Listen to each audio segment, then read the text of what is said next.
TV Fortaleza, a emissora da Casa do Povo.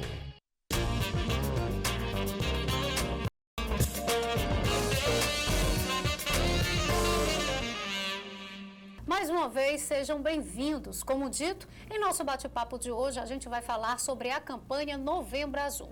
Mas você sabia que no mesmo título, duas propostas são abordadas? Pois é, a campanha Novembro Azul, que ficou conhecida como um movimento voltado para a conscientização e prevenção do câncer de próstata a princípio, também tem outro movimento agora dedicado à realização de ações educativas para prevenir o diabetes. E a gente, vem tratar dos dois assuntos. Para isso, convidamos dois especialistas para o nosso bom bate-papo desta semana. Primeiramente, eu apresento a vocês o Dr. Jerônimo Rebouças. Ele é urologista. Com ele, a gente recebe também a doutora Rebeca Pinheiro, que já teve o prazer de participar conosco aqui do programa Direito, e ela na área da endocrinologia. Sejam bem-vindos ao programa Direito, doutora Rebeca, bendito mais uma vez, Primeira vez que a gente o recebe, doutor Jerônimo, e eu acho que vale a gente começar já para quebrar esse tabu, para que as pessoas saibam que nessa bandeira das cores, desses movimentos, eles ganham várias formas. A gente começou esse sinônimo do azul logo depois do Outubro Rosa, lembrando que primeiro as mulheres, em seguida, trabalho da prevenção da saúde do homem, não é isso? Isso. Karine, primeiramente, muito obrigado pelo convite. Mas a questão do Novembro Azul, ela tem um porquê bem evidente. Assim como pelo mesmo princípio do Outubro Rosa, para a prevenção do câncer de mama, que é muito frequente, essa é a visão também do Novembro Azul. Por 4 fatores, bem resumidamente, para que todo mundo entenda. Primeiro, porque é muito frequente, é o segundo câncer mais comum no sexo masculino. Sim. Segundo, porque abrange uma faixa etária acima dos 40 anos, em que praticamente a maioria desses pacientes ainda estão em plena atividade, tanto econômica como social. Terceiro, porque câncer de próstata, ele inicia e se desenvolve sem que apresente sintomas nenhum. Que nada seja percebido. Praticamente ele não percebe nenhum sintoma. E é exatamente o quarto motivo, e aí vem a grande motivo do Novembro Azul, é que é exatamente pelo fato dele não ter sintoma na fase inicial, é esta fase inicial onde há a maior chance de cura dele. Então, esses 4 fatores juntos foi primordial para definir um mês todo dedicado à divulgação de prevenção de câncer de próstata. E eu acho que combina não só pela questão dos tons, da questão do rosa, sempre levar essa questão da mulher e do azul do homem, mas um trabalho seguido ao outro vem a questão do estímulo. Até porque a gente sabe que há ainda essa barreira, eu não sei se o nome seria... Muitas pessoas a gente escuta falar do preconceito, mas eu acho que não é preconceito, é receio do homem ver que ele precisa cuidar da saúde dele, não é isso? Não tenha dúvida. Isso já mudou um pouquinho. A gente já vem vendo pelas estatísticas que vem modificando. E a presença está sendo cada vez maior. Então, são quase 70 mil casos de câncer diagnosticados no ano de 2019. Então, é um número muito significativo pela frequência. E 25% desses aí vão morrer por esse motivo. Se houvesse uma atenção maior do ponto de vista preventivo, e principalmente se quebrar um pouquinho mais esse preconceito, as chances de diagnóstico precoce e condição de cura se torna bem mais significativo. O que torna a incidência, praticamente a gente não tem muito como modificar, exceto trabalhos preventivos de qualidade de vida, alimentar. Mas, do ponto de vista de diagnóstico precoce e chance de melhor qualidade de vida e cura, aí seria bem significativo se realmente tirasse essa ideia do preconceito. É verdade. E, doutora Rebeca, vamos somar, Quebrar um pouquinho essa questão de que o azul é apenas para isso, as cores também se expandem, e aproveitando esse ensejo, então, fala pra gente o porquê, do Novembro Azul, do mês e da cor, também ter esse significado nesse trabalho de conscientização, de prevenção e atividades educativas para, quanto mais informar a sociedade, melhor. Afinal de contas, o diabetes ainda é uma doença, que tem os seus problemas e que atinge ainda muita gente. E chama a atenção nesse mês de novembro, o Novembro Azul, ele tem um símbolo, o diabetes é um rodinho azul e realmente envolvendo... É uma doença que abrange, que cresce a cada dia no mundo todo, Aqui no Brasil Somos mais de 12 milhões, né, de pessoas com diabetes, né? Esses números vêm aumentando em paralelo com o aumento dos números da obesidade e o sedentarismo também, vários fatores que colaboram, né, para esse aumento. E a importância da detecção precoce, ela é muito importante, é muito chamativa no diabetes, né? E aí você fazendo um paralelo com o problema da próstata, né? O diabetes, ele também é uma doença silenciosa durante muitos anos. Então, às vezes, a pessoa tem alteração na glicemia e ela não sabe, ou então sabe, mas como ela não está sentindo, ela não busca ajuda, não busca tratar. Essa alteração é aquilo que o pessoal costuma dizer de pré-diabetes, doutora? Ou às vezes antes disso, né? Você, assim, hoje a gente sabe que tem inúmeros fatores que já chamam atenção para serem corrigidos para se evitar o diabetes, né? Então, assim, corrigir a obesidade, a hipertensão, suspender o tabagismo, atividade física, alimentação saudável, tudo isso vai ajudar a prevenir. E, às vezes, com o decorrer do tempo, vão ocorrendo alterações, elevação da insulina, depois é que vai surgir realmente a elevação da glicose. Mas, antes disso, já pode se cuidar para poder evitar a doença, né? E tem antes essa fase que já faz parte do espectro da doença, que é o pré-diabetes, é a fase mais inicial. E é importante no que a senhora falou agora, até pela questão de que muita gente acha que o problema da diabetes é só pelo excesso do doce, né? As pessoas ainda acham que é apenas a relação com o açúcar, mas não é, são vários fatores que desencandeiam, né, esse problema. Existem vários tipos de diabetes, né? É importante ressaltar. Sim. Né? Mas o mais prevalente realmente é o diabetes tipo 2, mais de 80% dos casos, que é exatamente o tipo de diabetes associado ao excesso de peso, ao sedentarismo, à má alimentação, né? Podemos dizer que é adquirida? A doença adquirida? Exato. Assim, existem outras formas de diabetes menos comuns. Diabetes tipo 1, geralmente é manifestado mais na infância, na adolescência, na maioria das vezes de forma autoimune, né? Existe o diabetes pancreático, causado por problemas no pâncreas, o diabetes secundário a outras doenças endócrinas, né? Diabetes secundário à medicação, né? Algumas patologias como a fibrose cística, hemocromatose também causam diabetes, né? Mas em números, o número é bem menor, realmente. A maior incidência realmente é do diabetes tipo 2, que é esse associado a um estilo de vida não saudável, né? O bebê já pode nascer diabético? Pode ter complicações, a mãe pode apresentar diabetes na gestação, né, que é o diabetes gestacional, e essa mãe que teve diabetes gestacional tem uma chance maior de desenvolver um diabetes do futuro, né, e os bebês de mães com alteração da glicemia também têm um risco maior sobre vários aspectos. A pergunta vai para os dois, né? Primeiramente, por favor, doutor Jerônimo, se engajar dentro desses movimentos, porque assim, eu particularmente não conheço, alguém pode até me fazer essa correção, mas eu acho que o Outubro Rosa, ele foi o pontapé para que esses movimentos, né,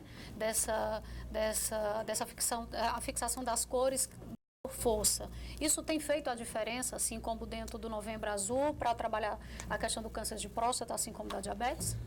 Não tenho dúvida. Eu estava conversando exatamente sobre isso com a Rebeca antes de chegar aqui. É uma moda que deu certo e está bacana, né? E a gente tem que praticamente passar o tempo todo tentando manter o estímulo do trabalho preventivo, porque sempre aparece um outro que vai lá e questiona e faz um movimento exatamente o contrário. Então, quando você faz um trabalho preventivo para câncer de próstata, por exemplo, se associa principalmente o trabalho entre os dois exames, que é o PSA, pelo exame de sangue, Sim. E pelo toque retal. E aí fica aquela movimentação de dizer que o toque retal não é necessário, já que já existe o PSA. Só que em 25% dos casos de câncer de próstata são diagnosticados com PSA normal. Isto é, eles são diagnosticados lá pelo toque retal. A maioria dos tumores são periféricos, bem próximo à cápsula da próstata na região posterior, exatamente onde o toque retal alcança.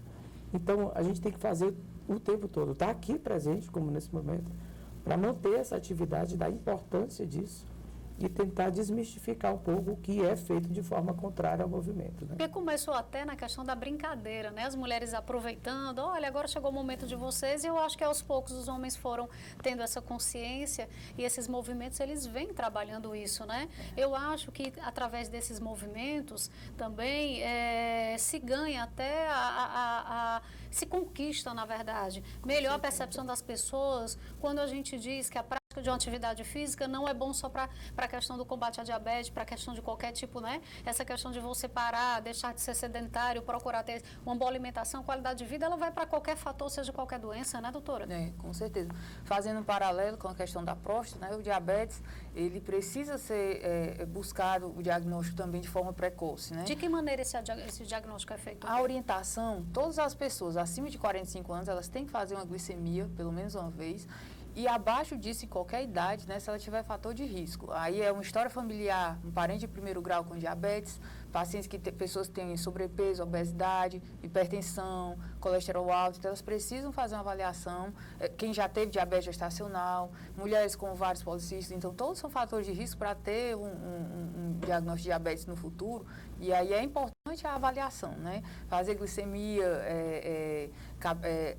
nas campanhas a gente faz glicemia capilar, isso aí já chama a atenção, né? Uma forma de divulgar, de chamar a atenção, mas o diagnóstico mesmo é feito de forma laboratorial, né? São exames laboratoriais. A questão da mamãe, né, durante a gestação, quer dizer que ela permanece diabética ou não? Não, existe a mãe que engravida e já tem um diabetes prévio, que é uma situação, existe a mãe que apresenta ou desenvolve um diabetes na gestação, que é o diabetes gestacional, é um mecanismo diferente, mas ela depois da gestação, a orientação, 2 meses depois, ela vai fazer uma curva glicêmica que vai dizer se ela permaneceu com alguma alteração, uma intolerância à glicose, e ela vai ter uma chance maior de desenvolver um diabetes no futuro, mas não necessariamente ela vai ser diabética. Doutora, a diabetes, ela tem cura? Eu sei de fatores, por exemplo, pessoas que fazem um exemplo da cirurgia bariátrica, né?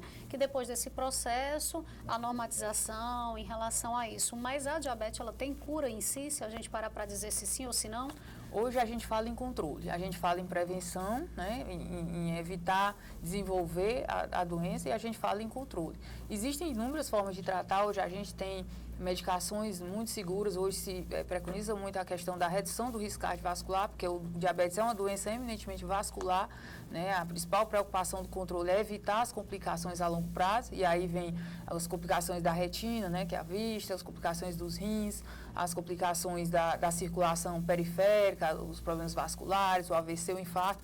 Então, o diabetes tem relação com tudo isso. E a gente busca o controle para evitar as complicações. E aí, no instante em que se trabalha, a ideia é prevenir, tratar de forma precoce para evitar as complicações. Temos boas medicações, temos boas insulinas. A cirurgia, ela tem um benefício, a cirurgia, a gastroplastia, tem um benefício no controle, porque ele vai perder peso, mas também porque ela interfere nos hormônios, nas incretinas, nos hormônios intestinais, que tem relação com a glicose também. E aí existe, inclusive, hoje é feita a cirurgia que é chamada cirurgia metabólica, que já é liberada para pacientes com IMC entre 30 e 35, obesidade grau 1, mas que tenham diabetes e que tem uma chance de reversão do diabetes. Para isso precisam ser feitos exames e tudo, para poder ver se ele se encaixa no perfil do tratamento com a cirurgia. Para poder se indicar. Isso. E falando de cura, o que é que a gente fala hoje, né? No ano de 2019, quando se refere ao câncer de próstata, doutor? Então, ela está muito mais voltada à questão do próprio diagnóstico precoce. Então, como a gente falou no início, que o câncer de próstata, nos anos iniciais de surgimento e desenvolvimento, ele não apresenta sintomas, e é justamente nessas 2 etapas iniciais do câncer de próstata, das 4 que tem, onde a chance de cura gira em torno de 90%. Mas diagnóstico precoce. Essa é a grande palavra ideal para se falar em cura de câncer de próstata. É tentar diagnosticar o mais precoce possível. E sempre lembrar, e eu não costumo parar de repetir, de que não há uma evidência muito grande em relação a sintomas clínicos. Porque muitas vezes os sintomas que estão relacionados a questões miccionais, de diminuição de jato, de sangramento urinário, eles estão muito mais associados a outros fatores que não necessariamente o câncer, como a hiperplasia benigna da próstata, que é o crescimento, infecções urinárias, que são muito mais frequentes e que muitas vezes trazem o paciente no consultório. Paralelamente, a gente faz investigação preventiva e acaba diagnosticando o câncer de próstata, que na verdade não era o câncer que estava provocando aqueles sintomas. Às vezes é outro problema de saúde. Às vezes é outro problema que estava provocando. Entre esses problemas, há algum que seja mais comum? A hiperplasia benigna, que é o crescimento da próstata, que é um fator natural, fisiológico até, onde eu e todos os homens do mundo, vão ter um determinado crescimento no volume da próstata ao longo da nossa idade, ao longo da vida. O tempo vai passando, a próstata vai aumentando. Umas aumentam mais do que outros, mas a questão não é o fato de aumentar simplesmente, é de aumentar e diminuir a luz por onde a urina vai passar. Isso é o que explica porque que nós homens urinamos forte, longe e alto quando éramos crianças. E com o passar dos anos o jato vai diminuindo de tamanho. Isso se deve ao crescimento natural da próstata e são exatamente esses casos obstrutivos que vão ao consultório e que merecem tratamento, exatamente esses que são mais sintomáticos ou que já têm danos visíveis ao ultrassom.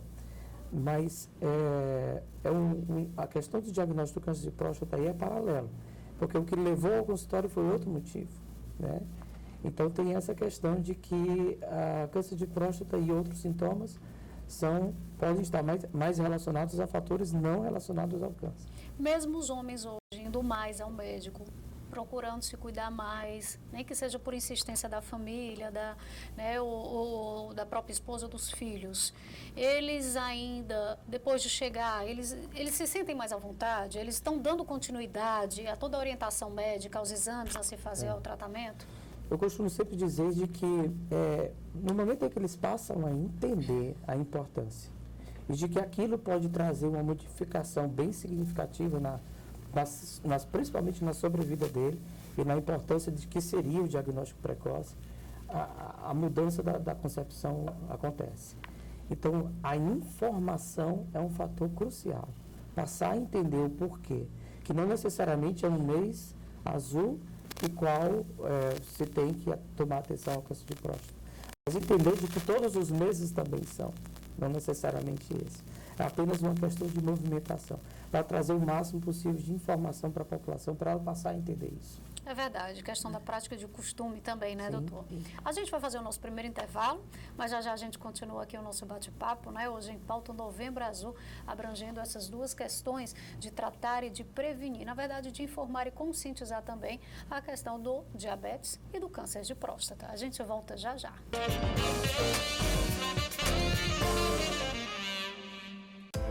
A Prefeitura investe no transporte público para melhorar a vida das famílias em Fortaleza. Criou o Bilhetinho, passagem gratuita para crianças de até 7 anos. A Prefeitura amplia a frota de ônibus com ar-condicionado. Bicicletar com bicicletas mais adequadas para as mulheres. E mais ciclofaixas facilitando a mobilidade em Fortaleza. Prefeitura e você, uma Fortaleza melhor é a gente que faz.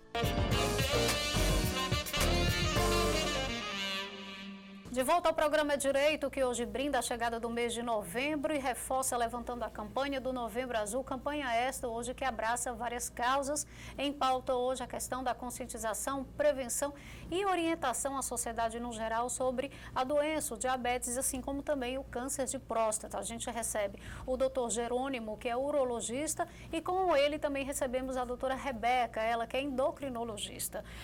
Eu queria que a gente começasse agora nesse momento, já que estamos nesse mês de novembro, a questão de atividades, né? Como bem disse o doutor Jerônimo, isso é uma prática que a gente tem que ter diário, não só na questão do tratamento, de buscar um médico, mas também de quem é da área movimentar, explanar, orientar. O que é que está previsto, doutora Rebeca, em relação a atividades, a ações feitas para este mês? Pronto, então, assim, a Sociedade Brasileira de Diabetes, ela coordena uma série de programações no Brasil todo, né? E aqui nós temos a nossa regional Ceará, da Sociedade Brasileira de Diabetes, e esse ano, normalmente são feitas várias atividades nos vários serviços, né? No Centro Integrado de Diabetes e Hipertensão, no Hospital Geral de Fortaleza, no Hospital das Clínicas, mas esse ano a programação vai ser toda centralizada para ser realizada no dia 23 de novembro, no Hospital Geral de Fortaleza. Há uma previsão de cerca de 1.000 atendimentos, né? Vão ter atividades educativas, palestras, entrega de material impresso,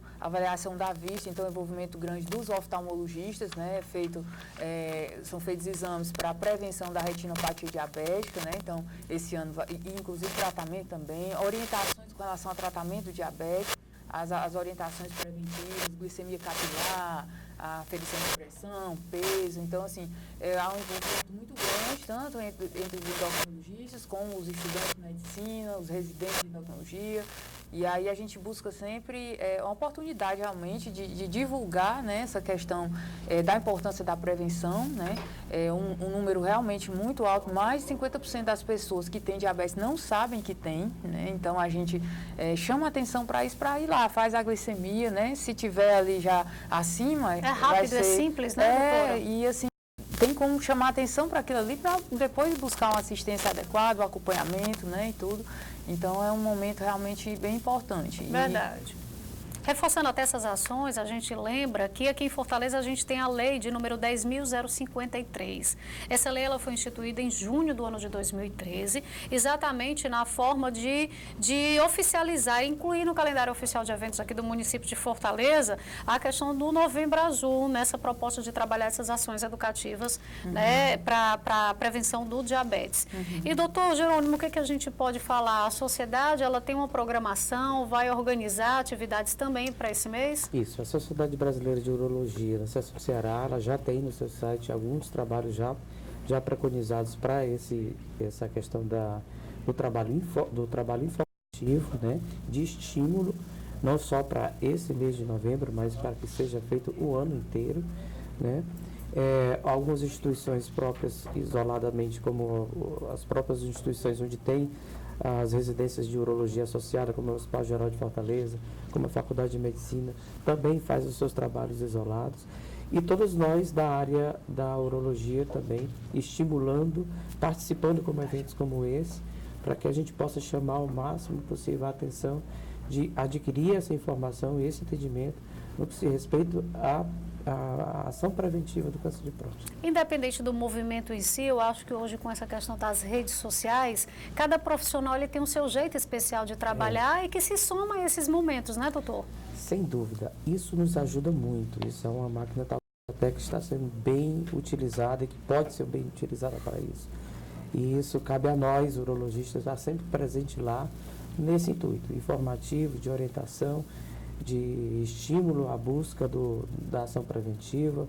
Nada mais é do que os exames de sangue fácil de se realizar, associado ao toque retal que pode ser realizado dentro do consultório. Uma ação mais intensiva, de uma atenção maior, principalmente quando a gente fala em questão informativa, é que os pacientes de risco, esses têm que ser mais acompanhados bem de perto. Esses que têm uma história familiar positiva, principalmente pai ou irmãos. A questão da idade, quanto mais idoso, maior a incidência de câncer de próstata. Pacientes de obesidade que têm atividade nutricional desregulada. Então, esses fatores, você vê que casam um pouquinho com a história da prevenção da diabetes. Sim. Né? Então, quando a gente fala em prevenção de câncer de próstata, o que nós fazemos no consultório é busca de diagnóstico precoce. Porque do ponto de vista preventivo mesmo, para câncer de próstata, o que você precisa é melhorar a tua qualidade de vida, melhorar o teu hábito alimentar, e aí entra todas as questões preventivas que é feita, por exemplo, para diabetes. E olha que quando a gente fala de alimentar hoje, é o cuidado mesmo, porque a questão do fortalecimento, né, do alimento industrializado, que eu acho, é o que todo mundo muito diz, né? Eu tenho sempre exemplo de dizer assim, a minha avó materna, ela teve 18 filhos. Até onde eu sei, todos foram partos normais. A vovó faleceu com mais de 80 anos de idade, ela não tinha uma celulite, ela não tinha uma estria. Então, assim, a gente até brincava e dizia, eu digo, não pode, porque eu costumava dizer, mas a senhora fumou tanto, por que a senhora não tem? Eu tenho, né? E ela dizia, mas é a alimentação. E a gente nova não ligava para isso. E olha que isso tem uma diferença, né? Tem um fato ocorrido no câncer de próstata que é bem curioso e deixa isso bem evidente. O índice de câncer de próstata nas Américas é muito alto, mas é muito baixo, muito mais baixo no Japão e no Oriente, bem extremo. É um bom e aí exemplo passaram para isso, a estudar os japoneses que vieram a morar nas Américas. E eles passaram a ter a mesma incidência de câncer de próstata do que os nós americanos. Quer dizer, a questão não é exatamente racial, é puramente alimentar. É costume alimentar nosso que precisa ser melhor regulado. E associando isso à qualidade qualidade de vida com atividade física também. Verdade. Controle do peso, tudo. Tudo isso tem um fator primordial na prevenção do câncer de próstata. A senhora fortalece a informação, doutora? Com certeza. A obesidade aumenta a incidência de câncer, de um modo geral, né? Vários tipos de câncer.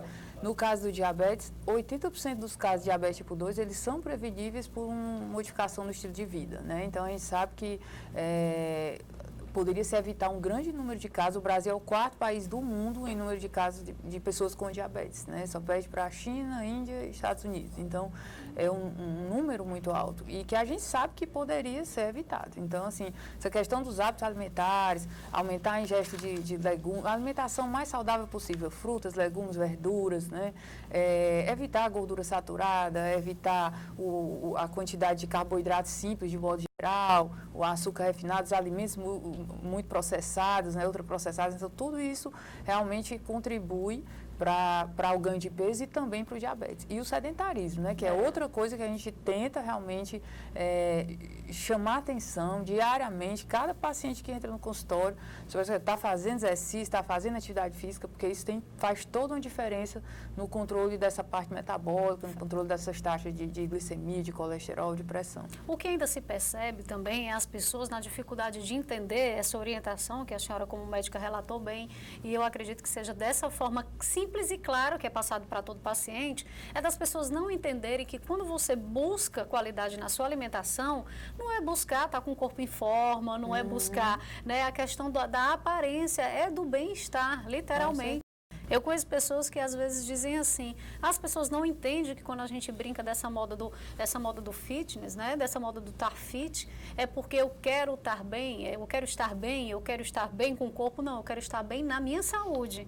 Eu acho que a saúde vai e reflete esses outros fatores, quando se ganha é consequência, né? O importante é a saúde. Com certeza. Quando as doenças diagnosticadas, vamos falar um pouquinho agora em relação a tratamentos, né? Doutor, paciente, varia de idade, quando diagnosticado, varia da condição, do tipo do câncer, como é que é feita essa questão da avaliação?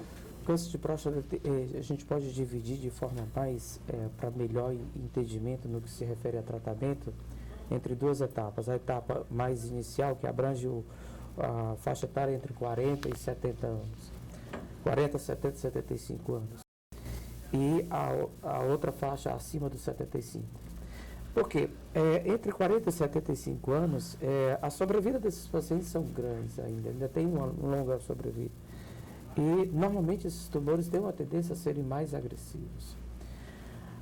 Já na idade acima de 75 anos, apesar de ser mais frequente ainda, eles têm a característica de serem mais indolentes, quer dizer, a agressividade é muito baixa.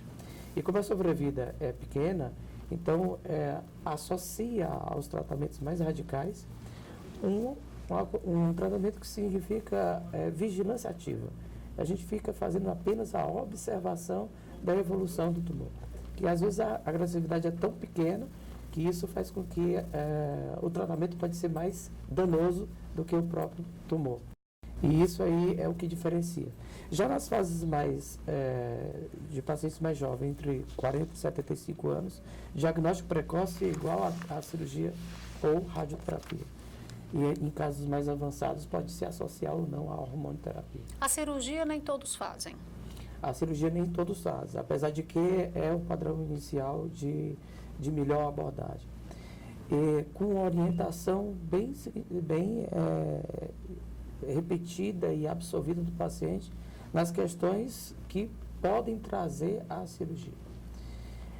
A cirurgia vem como sendo um grande desafio de nós urologistas para que ele traga resolução da parte oncológica, quer dizer, faça o tratamento de câncer sem trazer danos nas consequências sociais da vida desses pacientes, principalmente no que se refere à manutenção da contenção urinária e da disfunção erétil, o que no passado era muito mais comum. Hoje a contenção urinária a gente já conseguiu controlar bem significativo, mas a disfunção erétil, dependente da questão do tratamento, e não necessariamente só cirúrgico, todos os outros também vão trazer um pouquinho dessa diminuição. A gente está conseguindo fazer condutas cirúrgicas mais preservando as estruturas anatômicas daquela região.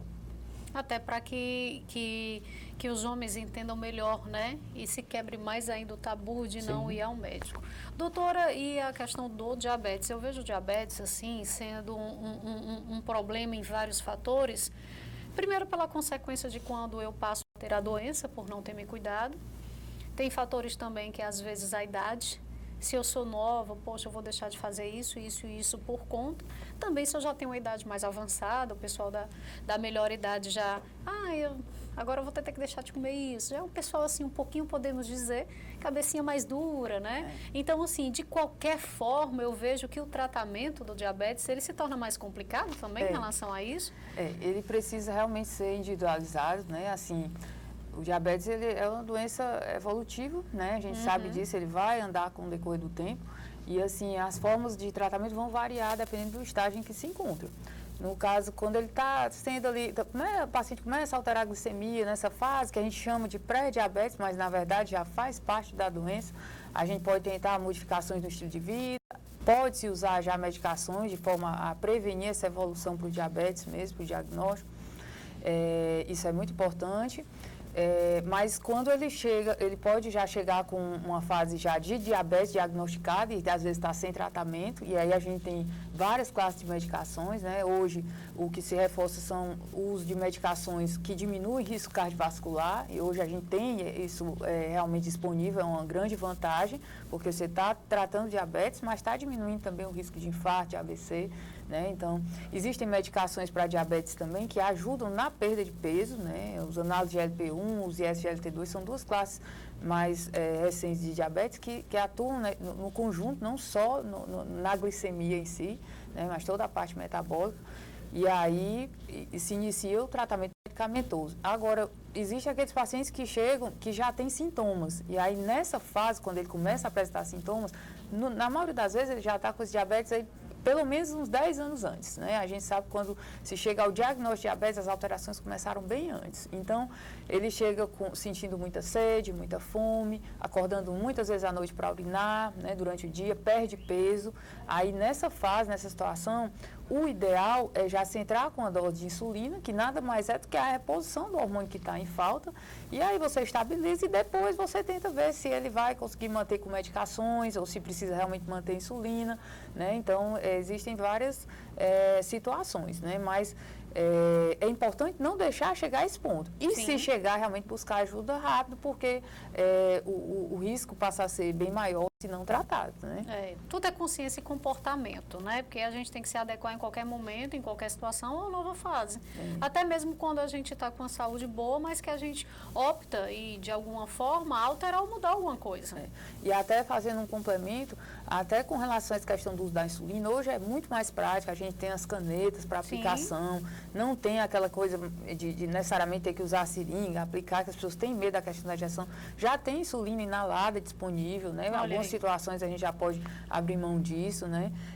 A questão da monitorização também, a gente pode usar o glicosímetro, mas hoje a gente já tem a monitorização flash, que a gente chama, que você coloca um dispositivo aqui no braço e você, por Bluetooth aqui no aparelhinho ou no próprio celular, você passa sem precisar furar o dedo, fazer a picada, né? E você já acompanha a glicemia, né? A hora que você quiser. O médico vê isso em tempo real no consultório, porque ele está lá com acesso pelo computador. Então, assim, hoje tem evoluído bastante. Tanto os tipos de insulinas mais seguras, que causam menos hipoglicemia, menos risco de hipoglicemia, medicações também mais seguras, né, assim, que favorecem também perda de peso, resolvem outros aspectos do contexto do diabetes. E isso aí tudo para tentar realmente resolver o problema e fazer o paciente, a dificuldade maior é a adesão, porque o paciente às vezes acha que porque controlou, aí ele começa a querer suspender, começa a querer dar uma parada, e aí não é o ideal. O ideal realmente é ter uma manutenção para poder manter um controle adequado. Né? Uma consciência permanente. Com certeza. A gente vai novamente fazer o nosso mas já a gente continua aqui com as informações, hoje levantando essas bandeiras e tratando de saúde relacionadas ao Novembro Azul. A gente volta já já.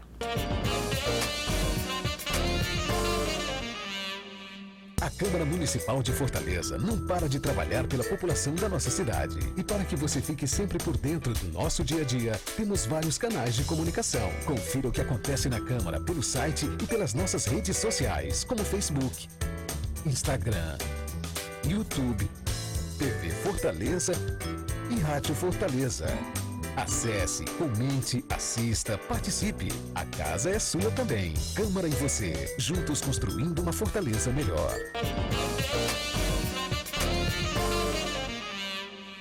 De volta ao programa Direito, a gente agora começa nessa última aqui do programa, aqui em pauta, o Novembro Azul. A gente está falando sobre a questão da prevenção ao diabetes e ao câncer de próstata. E nesse momento eu queria aproveitar um pouquinho para a gente reforçar, né?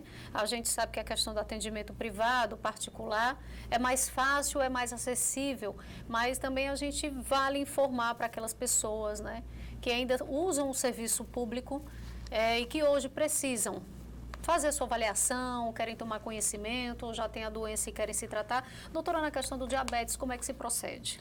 Pronto, assim, hoje se coloca muito a questão da formação profissional para o médico clínico ele atender bem o diabetes, porque a gente sabe que o endocrinologista, para atender a todos os diabéticos, realmente a demanda é muito grande. Então, é importante uma boa formação desses clínicos para atender bem. Para que se tenha a percepção, né? A percepção e o acompanhamento, o tratamento. Agora, normalmente existem os centros, né? No caso, o Centro Integrado de Diabetes e Hipertensão, ele é uma referência, um serviço de atenção secundária, né? Ele recebe pacientes encaminhados das unidades básicas de saúde, né? Então, o médico da unidade básica, ele caminha para lá e o paciente vai ser acompanhado lá em determinadas situações. É um centro que tem várias especialidades, é um atendimento multidisciplinar, então, lá tem o endocrinologista, tem o cirurgião vascular, o cardiologista, o nefrologista, tem dentista, a parte de nutrição, psicologia, assistência social e a parte educativa também é muito forte, então, se trabalhar do paciente como um todo, né? Então, realmente é uma referência, né?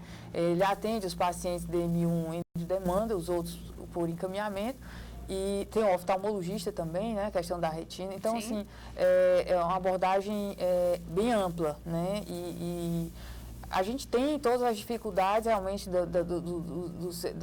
das unidades de saúde no serviço público, às vezes a questão de medicação, de insulina, né, falta uma coisa ou outra, mas de um modo geral o paciente ele é muito bem cuidado. O serviço do pé diabético, o cuidado do pé diabético também é bem atuante, né, então, e tem os outros, tem as várias unidades de saúde, as unidades básicas e os serviços de referência, né, o Hospital das Clínicas, o Hospital César Carlos, todos têm ambulatórios, né. O HGF também? O HGF, né, o Hospital Geral, né, ambulatórios de endocrinologia, né, que recebem os casos mais complexos. Geralmente são os casos mais complicados. Mais complexos. E, doutor Jerônimo, em relação ao atendimento, né, o paciente que usa o serviço público, quando ele sente algum sintoma desses aqui citados, ou de alguma forma quer se prevenir, quer fazer a consulta, como é que ele faz? A questão das patologias da próstata em si, e até na própria saúde masculina, ela não tem muito a outra especialidade, como, por exemplo, a clínica médica pode dar o suporte para a endocrinologia nesse sentido. Já é algo mais específico, é praticamente só feita pelos urologistas. Então, a Sociedade Brasileira de Urologia, ela é ciente disso e ela é incomodada com isso. Porque a gente precisa atuar mais fora expandir mais o serviço, isso. Né? Então, uma coisa que a gente tem trabalhado muito é em relação a direcionamento após a avaliação da avaliação bioquímica, do PSA, que é o exame de sangue. Mas o toque retal é feito pelo urologista, né? Então ele tem que ir até ele. Aqui a gente tem algumas instituições, principalmente que trabalham de forma mais acadêmica, como o próprio HGF, a faculdade e a Santa Casa, que fazem um trabalho bem intenso em relação à expansão, né, no serviço público. Eu não sabia da Santa Casa. Mas também tem. Lá, como também lá tem a Santa Casa e no César Carlos também tem trabalho acadêmico de urologia. Então, cabe a nós a gente fazer um pouquinho desse trabalho extra consultório para a gente poder abranger mais, né?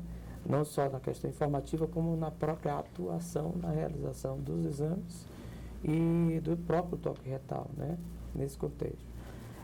Uma coisa bem interessante que precisa ser colocado é que câncer de próstata é algo tão individualizado que cada pessoa tem que ter muito cuidado para não fazer uma questão comparativa com o seu vizinho ou conheça um caso que é assim, não. Cada caso é um caso bem específico e a condução dela vai ser direcionada. Quando a gente senta aqui e fala sobre câncer de próstata, eu tenho que direcionar para um padrão mais generalizado, mas que cada caso vai ser conduzido de forma individual e não tão generalizada como está falando aqui. Acho que na medicina como um todo é assim, né? Então, cada dia mais as pessoas precisam ir ao médico. A gente sabe também que com o avanço da internet, o nosso querido amigo Google, né, ele passou a ser o aconselhador, o orientador. Tudo bem, são informações, a gente sabe que existem as suas informações oficiais, informações seguras, mas a sociedade, as pessoas, elas precisam colocar na cabeça que não tem, como o senhor bem disse, cada caso é um caso, então eu preciso buscar um médico. Ah, se tinha uma dificuldade, não, eu estou no serviço público, de alguma maneira eu ainda não consegui ser atendido, mas há sim essa assistência, precisa apenas que você se informe e busque de que maneira você pode ser atendido, né? Com certeza. De que maneira, né? Eu pergunto agora aos dois especialistas, iniciativas como essa lei que a gente tem, que vem o fortalecimento da diabetes, o levantamento de outras questões e projetos que tramitam e que voltam, né? Que são direcionados a essa questão do desenvolvimento das políticas públicas, quanto mais amplo e quanto mais se aproximar para atender a necessidade da população, de que maneira vocês, especialistas, o senhor específico na sua área, que a gente vê que é uma coisa ainda que precisa se expandir, podemos assim dizer, né? De que maneira o senhor vê essas iniciativas voltadas para que se amplie esse serviço, doutor? Eu vejo de forma extremamente positiva, vejo porque resultado necessárias também, né? Isso, são necessárias e o resultado acontece mesmo. É significativo. Como eu falei no início, o câncer de próstata abrange uma faixa etária onde são pessoas que estão socialmente e economicamente ativas. Isso compromete até a própria nação, o próprio país, onde se tira não só a questão da alteração da harmonia familiar, como também na questão propriamente econômica do país. Ainda mais pelo fato de ser tão frequente assim. Então, é uma modificação significativa quando você faz o trabalho preventivo e consegue a cura desses pacientes, né? Quando eu digo cura, é o controle. Quando a gente fala de padrão oncológico, é o controle, é uma sobrevida como se ele não tivesse tido câncer antes. Então, essa atividade é extremamente válida. A ideia do Outubro Rosa, Novembro Azul e modismos de cores por mês tem um significado bem útil para a sociedade como um todo. De conscientização por completo. E a senhora, doutora? No caso do diabetes, realmente, assim, o gasto público com as complicações de diabetes é exorbitante, né? Então, assim, quando você vê pessoas falecendo por acidente vascular cerebral, por infarto, permanecem muito tempo internadas no hospital, internadas na UTI. Então, isso é um custo para o Estado bem maior do que o custo realmente de você prevenir, de você evitar as complicações, né, de você tratar no início, né, acompanhar, né, o número de amputações é muito alto, né, a gente vê os pacientes que chegam com úlcera já, então... É uma situação que a gente ainda acha que isso arremete ao passado, mas não. Não, é frequente e ainda digo mais, é frequente em todas as classes sociais. Você vê diabetes descompensado, tanto aquela pessoa mais simples, como aquela pessoa que tem uma condição poder aquisitivo maior, né? A gente vê realmente pacientes com úlcera, pacientes com diabetes descompensado, né? Mesmo tendo acesso, às vezes a falta de informação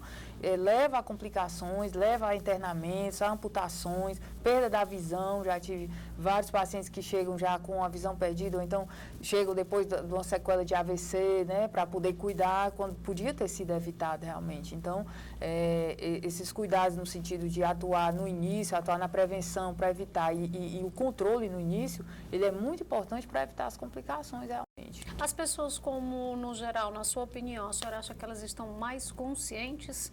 Eu acho que sim. Assim, eu tenho notado a questão da divulgação, né, as mídias sociais, a internet, né, então as pessoas já chegam mais interessadas, mas eu acho muito importante ainda as campanhas para chamar a atenção, como o Jerônimo falou, assim, é uma mobilização. Então, você reúne ali o grupo de pessoas, divulga mais, então, assim, chama mais a atenção, porque às vezes as pessoas, às vezes até sabem, mas subestimam o potencial daquilo ali de ter complicação, realmente, né? Doutor, quando eu pergunto no sentido das pessoas estarem mais conscientes, eu não pergunto só no sentido do paciente em específico. Eu acho que quando alguém da família já toma essa consciência, ela meio que toma um passo e atitude pelo aquele que precisa. O senhor concorda com isso? Com certeza. O consultório, normalmente, ele não é presente apenas pelo paciente que vem à procura da prevenção dele. Normalmente, ele é trazido também pela esposa, pela família, alguém da família que traz, que chama a atenção. Eu vejo uma nova geração com uma cabeça diferente. Eu vejo essa melhora também, como a Rebeca falou. Eu vejo uma consciência maior e isso vai, gradualmente, a gente vê isso modificando. De novo, eu acho que quando a gente trabalha em cima de conhecimento e de entendimento para que se tenha adesão, facilita muito esse trabalho de contato mais aproximado com o paciente. Não necessariamente apenas fazer o exame de glicemia, ou fazer o PSA, ou fazer o toque retal, mas o entendimento, a informação. Isso traz uma adesão e ele passa a se entender melhor. E a gente passa a conversar de forma mais igualitária, o médico e o paciente. Não se simplesmente dizer que está tudo bem e volte ano que vem. Não, o fato dele compreender traz isso aí. Então, essa atividade do Novembro Azul, do ponto de vista de câncer de próstata, bate muito na questão da informação, da compreensão e o que é que aquilo ali pode trazer de benefício para cada um. Verdade. Para finalizar, eu faço uma pergunta para os dois, né? Eu posso até estar enganada, mas eu acho que a mulher, ela se cuida mais, independente de qual seja o problema, né? Se ou o diabetes ou a questão. Mas o homem, na minha opinião, ele precisa cuidar mais da saúde dele. Eu estou certa? Tá certo. Eu acho, assim, com relação ao que eu vejo hoje realmente no consultório, a mulher, ela está bem mais presente, ela vai mais preventivamente.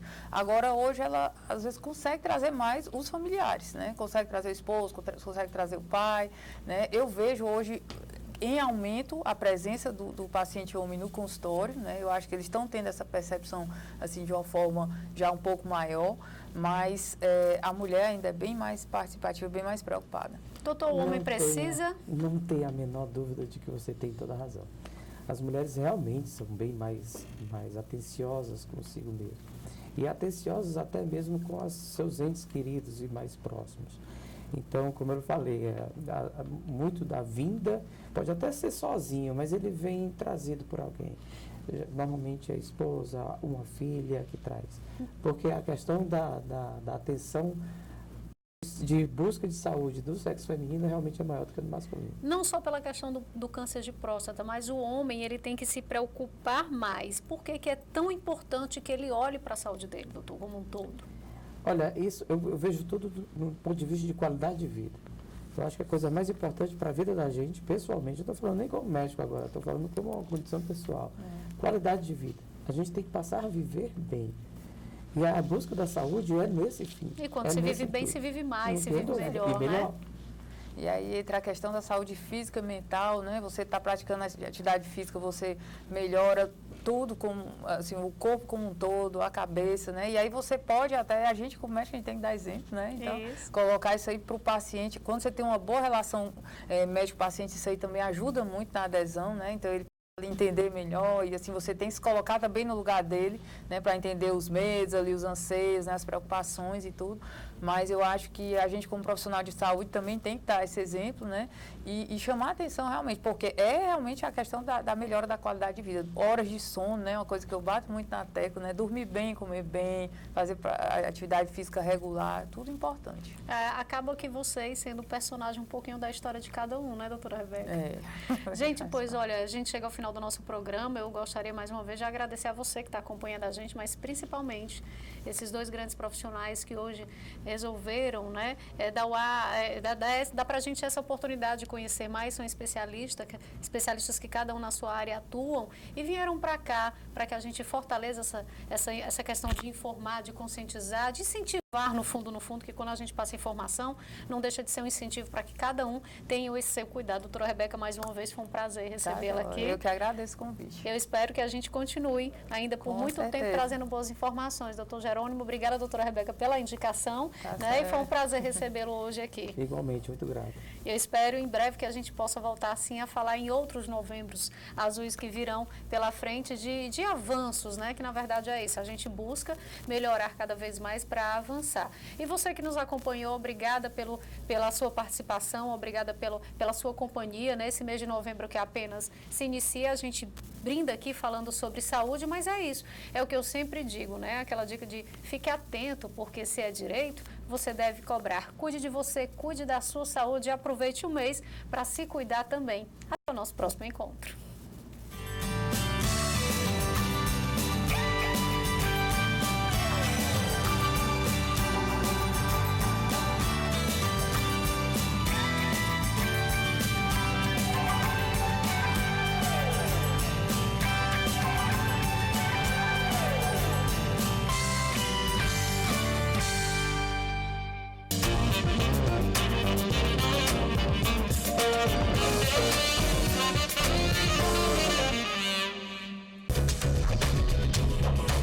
TV Fortaleza, a emissora da Casa do Povo.